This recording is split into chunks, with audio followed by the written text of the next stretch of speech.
Day 23 of fit with me in 30 days. இப்போ பார்த்தீங்கன்னா dress எல்லாமே லூஸ் ஆகிடுச்சு. அதுவே ஒரு ஹாப்பி மைண்ட் செட்டை கொடுக்குது. நான் மோஸ்ட்லி பெருசாக ஷாப்பிங் பண்ணுற ஆளே கிடையாது. பட் இந்த வெயிட் லாஸில் இப்போ வரைக்கும் ஒரு 9 கேஜிஸ் நான் வந்து ரெடியூஸ் பண்ணியிருக்கேன்.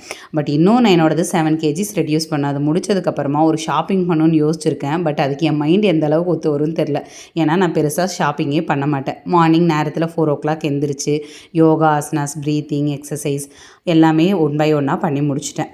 இது எல்லாமே பண்ணி முடித்த உடனேவே குக்கிங் வேலை இருந்துச்சு. எப்போவுமே பிரேக்ஃபாஸ்ட் அண்ட் லஞ்சை ஒன்றாவே சேர்த்து முடிச்சிருவேன். தோசை மட்டும் அப்போதைக்கு செய்கிற மாதிரி இருக்கும். மற்றபடி எல்லாத்தையுமே அவங்களுக்கு தனியாகவும் எனக்கு என்ன நான் டயட்காக எடுத்துக்கிறேனோ அதுவும் பண்ணுவேன்.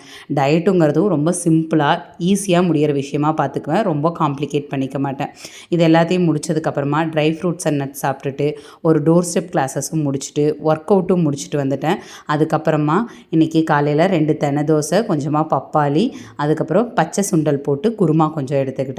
லஞ்சுக்கு அதே குருமா, 100 grams ஆஃப் ரைஸும், சுக்குட்டிக்கீரை பொரியல் ஒரு 200 grams எடுத்துக்கிட்டேன்.